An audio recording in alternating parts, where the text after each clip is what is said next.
मुलाचं नाव? वय किती? जन्मतारीख? राहायला कुठे तुम्ही? आळंदीत राहिलाय का? आळंदीत कुठे राहता? जळगावमध्ये राहता. काय काम करता? कुठं? लग्न करायचं, लग्न झालं तुमच्या मर्जीने झालंय का? तुमच्या कोणाची बळजबरी होती? काय तुमचं नाव पूर्ण? वय किती आहे तुमचं आता? 23.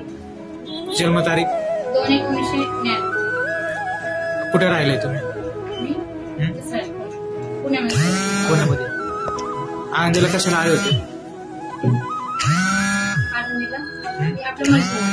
मर्जीने आले का? मुलाने बळजबरीने आणलं तुम्हाला? ब्लॅकमेल करून आणलेलं? धमकी दिलेली मुलांनी काय?